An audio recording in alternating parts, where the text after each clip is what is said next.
Sekian dan terima kasih. Terima kasih, Prof. Otto. Silakan kembali. Berikutnya untuk keterangan pihak terkait dengan perkara nomor 2. Prof. Yusril, dipersilakan. Mungkin perlu dipertimbangkan, Prof. Yusril, kalau yang sudah ada di argumentasi di 1 itu mungkin nanti diringkas saja, dianggap dibacakan. Silakan. Terima kasih Yang Mulia. Yang kami muliakan, Ketua dan Majelis Hakim Mahkamah Konstitusi, pemohon 1, pemohon 2, dan para kuasa hukumnya, termohon KPU, pemberi keterangan Bawaslu, dan seluruh rekan-rekan advokat yang hadir pada kesempatan yang berbahagia ini. Kami membagi keterangan kami ini dalam 3 bagian dan akan dibacakan oleh 3 kuasa hukum secara bergantian. Saya akan membacakan pendahuluan, kemudian akan dilanjutkan oleh Advokat Dr. Fahri Bahmid, dan juga akan dilanjutkan selanjutnya oleh Advokat Yuri Kemal Fadullah. Izinkan saya membacakan pendahuluan dari keterangan kami ini, Yang Mulia. Pertama-tama, sebelum pihak terkait menguraikan secara rinci dalil-dalil ataupun argumentasi konstitusional dan yuridis mengenai aspek keabsahan formalitas pada bagian eksepsi dan substansi materi dalam pokok-pokok permohonan, perkenanlah pihak terkait terlebih dahulu menyampaikan kalimat-kalimat pendahuluan sebagai berikut. Dalam suasana hari yang bulan baik ini, hari ini tanggal 17 Ramadan 1445 Hijriah, izinkanlah kami menggunakan kesempatan yang baik ini untuk mengucapkan selamat menunaikan ibadah puasa kepada kita semua, serta seluruh hadirin dan hadirat yang hadir pada kesempatan yang berbahagia ini. Semoga kita semua diberikan kesehatan, kedamaian, dan kesejahteraan. Kiranya pula semoga amal ibadah dan kebaikan kita di bulan suci Ramadan ini diterima oleh Allah Subhanahu wa Ta'ala. Selanjutnya, izinkan kami para kuasa hukum pihak terkait untuk menyampaikan ucapan terima kasih dan apresiasi yang setinggi-tingginya kepada para pemohon melalui para kuasa hukumnya yang telah berkenan untuk memilih dan menempuh upaya penyelesaian yang konstitusional dengan membawa perselisihan hasil pemilihan umum Presiden dan Wakil Presiden Republik Indonesia tahun 2024 ini ke Mahkamah Konstitusi. Upaya penyelesaian perselisihan hasil pemilihan umum ke Mahkamah Konstitusi kami harapkan akan memberikan suatu keputusan akhir yang konstitusional sehubungan dengan keterpilihan Presiden dan Wakil Presiden Republik Indonesia periode 2024-2029. Sebagaimana kita maklum, penyelesaian dengan saluran hukum melalui Mahkamah Konstitusi ini merupakan mekanisme terbaik sebagaimana menjadi amanat konstitusi guna menyelesaikan perbedaan pendapat, bahkan perselisihan di antara pihak-pihak yang berkepentingan secara damai, adil, dan bermartabat sehubungan dengan hasil pemilihan umum Presiden dan Wakil Presiden. Pihak terkait dan kami selaku kuasa hukum pihak terkait memiliki kepercayaan yang tinggi kepada Yang Mulia para Hakim Mahkamah Konstitusi dalam memeriksa, mengadili, dan memutuskan perselisihan hasil pemilihan umum Presiden dan Wakil Presiden ini dengan seadil-adilnya dan dengan kemandirian penuh tanpa pengaruh dan tekanan dari pihak manapun. Bagaimana telah kita ketahui bersama, pada hari Rabu tanggal 20 Maret 2024 pukul 22.19, Komisi Pemilihan Umum KPU telah mengumumkan keputusan nomor 360 tentang penetapan hasil pemilihan umum Presiden dan Wakil Presiden dan seterusnya. Berdasarkan SK KPU nomor 360 tahun 2024 itu, pihak terkait merupakan pihak yang ditetapkan oleh KPU dengan perolehan suara 96.214.691 atau setara dengan 58,58% dari jumlah suara sah tingkat nasional pada pemilihan umum Presiden dan Wakil Presiden tahun 2024. Selain itu, pihak terkait telah ditetapkan pula sebagai pemenang pada 36 provinsi dan 1 luar negeri dari total 30 provinsi yang ada di total 39 provinsi termasuk daerah pemilihan di luar negeri. Merujuk pada norma konstitusi sebagaimana termuat di dalam pasal 6A Undang-Undang Dasar 1945, tidak perlu dibacakan, yang berdasarkan norma konstitusi tersebut, maka pihak terkait telah memenuhi persyaratan yang diamanatkan oleh konstitusi sehingga secara konstitusional wajib untuk dilantik oleh Majelis Permusyawaratan Rakyat menjadi Presiden dan Wakil Presiden Republik Indonesia tahun 2024-2029. Tingginya perolehan jumlah suara sah yang diperoleh pihak terkait sudah barang tentu menunjukkan adanya kepercayaan dan keinginan yang begitu tinggi dari mayoritas rakyat Indonesia di hampir seluruh wilayah negara kesatuan RI termasuk luar negeri guna memberikan amanat kepada pihak terkait untuk menjadi Presiden dan Wakil Presiden RI periode 2024-2029. Rakyatlah yang dalam hal ini berdaulat menjadi penentu dan kontestasi tiga pasangan calon presiden dan wakil presiden RI yang kami yakini ketiga pasangan ini adalah putra-putra terbaik yang dimiliki oleh bangsa Indonesia saat ini.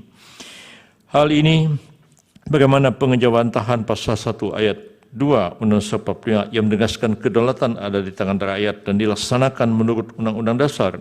Hal ini pula telah disadari pemohon sendiri dengan mengutip adagium Vox Populi, Vox Dei, suara rakyat adalah suara Tuhan. Justru atas narasi-narasi pemohon dan petitum pemohon yang menegasikan suara 96 juta lebih rakyat Indonesia itu kepada pihak terkait, itulah yang membuat adagium itu kehilangan maknanya.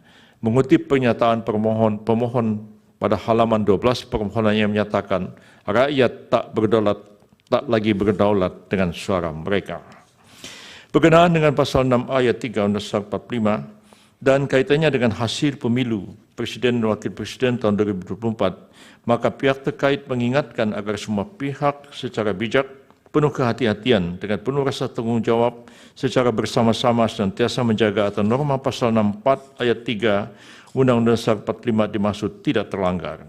Dan sampai setelah hasil pemilihan umum diperoleh atas adanya ketidakpuasan dan kepentingan pihak-pihak tertentu terhadap pemilihan umum presiden dan wakil presiden dimaksud, kemudian terus-menerus melakukan upaya-upaya delegitimasi dan penegasian terhadap hasil pemilihan umum dengan alasan-alasan yang tidak konstitusional dan tidak bersesuaian dengan peraturan perundang-undangan yang berlaku.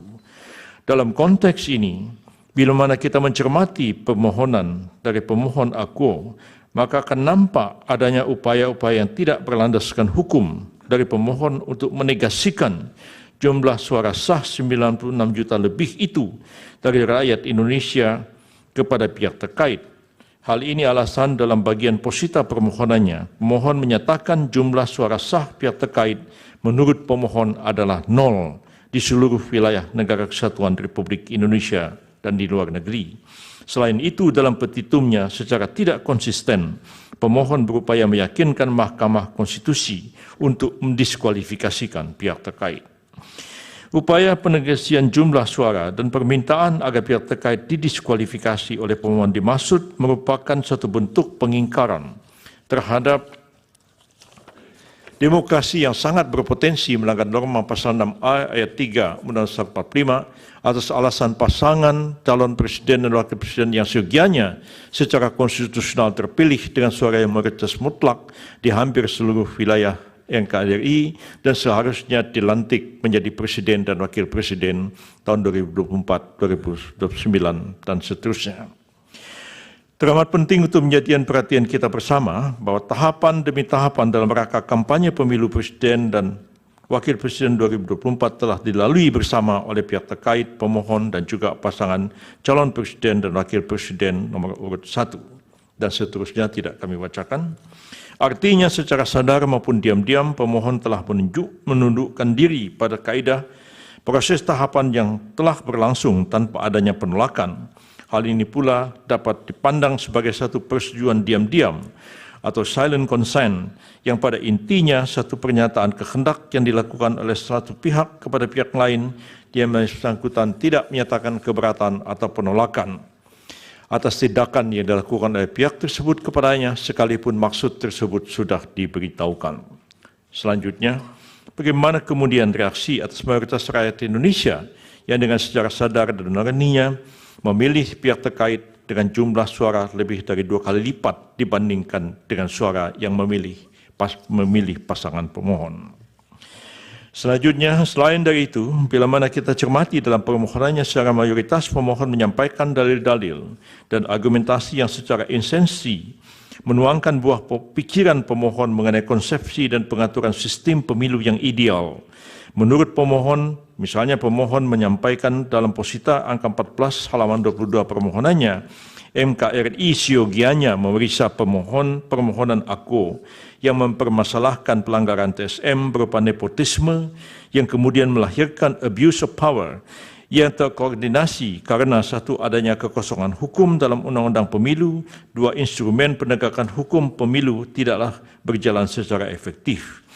Dari perspektif akademik, hal ini tentu saja dapat menjadi diskusi dan pembahasan atas alasan argumentasi pemohon sehubungan dengan tampak hendak memberikan ide-ide sehubungan dengan norma yang sebaiknya terdapat pada Undang-Undang Nomor 7 Tahun 2017 tentang Pemilu sebagaimana telah diubah berapa kali dan terakhir dengan Undang Nomor 7 Tahun 2023. Terlebih lagi pemohon terhadap beberapa hal belum ada pengaturannya. Namun demikian, sebagaimana kita maklum, buah pemikiran pemohon mengenai ide-ide sehubungan dengan norma-norma yang sebaiknya terdapat di dalam Undang-Undang Pemilu itu, bila mana hendak ditindaklanjuti seharusnya melalui proses politik hukum yang disahkan berdasarkan konstitusi, dilakukan secara bersama-sama Presiden dan DPR, bukan melalui forum ini.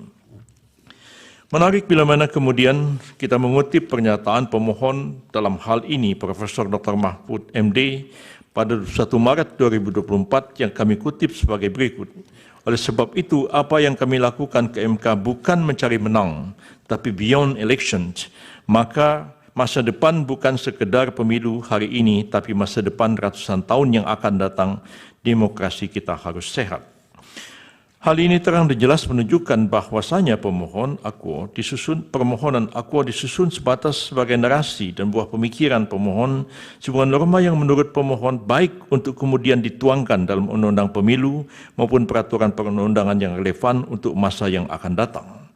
Namun faktanya narasi yang secara langsung dan gamblang menempatkan petitum di awal justru pada hakikatnya bertolak belakang dengan narasi yang dinarasikan oleh Profesor Mahfud tadi, yakni meminta pihak terkait didiskualifikasi dan kemudian dilakukan pemungutan suara ulang dengan pesertanya hanya pasangan nomor urut 1 dan pemohon. Artinya apabila ditafsirkan sejalan permintaan pemohon dan narasi Profesor Mahfud tersebut, maka sepatutnya apa yang disampaikan pemohon dalam permohonannya adalah untuk memberikan jalan kemenangan bagi pemohon itu sendiri dengan cara membuat narasi seakan koreksi terhadap kewenangan Mahkamah Konstitusi, namun sejatinya menukangi seakan-akan terjadi kevakuman atau kekosongan hukum untuk tujuan semata-mata kemenangannya sendiri dan seterusnya.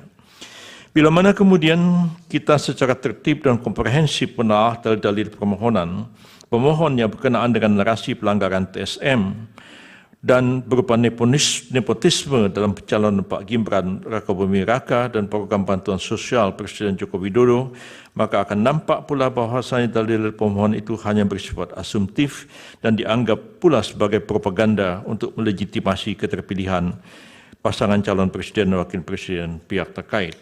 Bagaimana kita maklum berkenaan dengan pencalonan Pak Gibran ini ialah penjelajahan hak setiap warga negara untuk sama-sama yang memiliki hak yang sama untuk maju dalam pemilihan-pemilihan yang dilaksanakan. Dan seterusnya kami tidak akan bacakan. Kemudian yang sedikit ada yang ingin kami singgung juga adalah mengenai satu statement yang juga disampaikan oleh Pak Mahfud dalam berbagai kesempatan. Kami juga menyatakan bahwa perlu kami ingatkan kembali bahwasanya Undang-Undang Nomor 7 Tahun 2017 tentang Pemilu dengan segala perubahannya telah mengatur dengan sangat jelas dan rinci berkenaan dengan eksistensi dan kewenangan badan-badan lembaga untuk menyelesaikan perselisihan yang berkaitan dengan pemilu. Lembaga-lembaga itu ada yang merupakan kekuasaan kehakiman yang dijalankan oleh Gakumdu, Pengadilan Tata Usaha Negara, Bawaslu, dan ujungnya adalah Mahkamah Konstitusi untuk menyelesaikan perselisihan pemilu.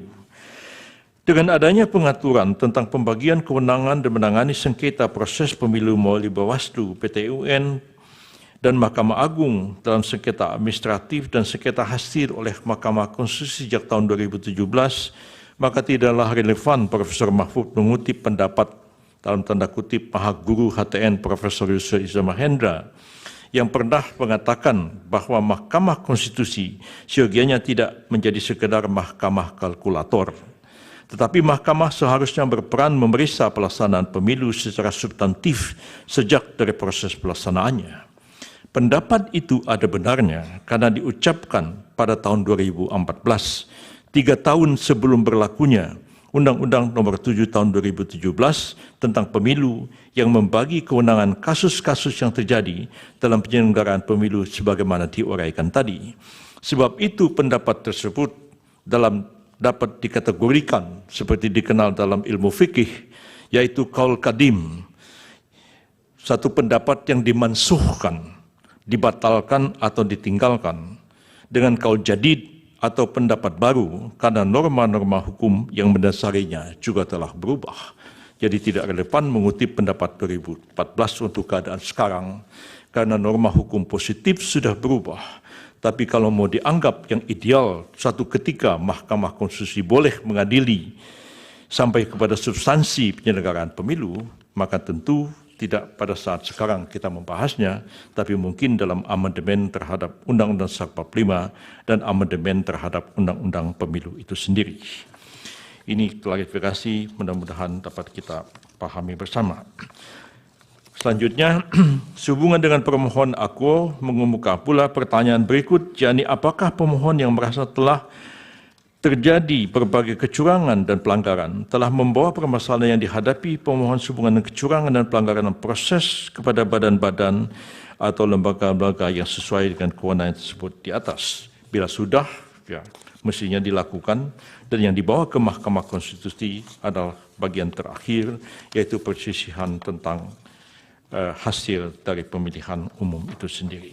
Saya kira itulah pokok-pokok pendahuluan yang dapat kami sampaikan, dan untuk selanjutnya lebih kepada substansi daripada keterangan pihak terkait dalam memberikan jawaban terhadap pokok-pokok permohonan pemohon. Terima kasih Yang Mulia, dan kami persilakan Dr. Fahri Bahmid untuk melanjutkan keterangan dari pihak terkait. Terima kasih Yang Mulia. Silakan.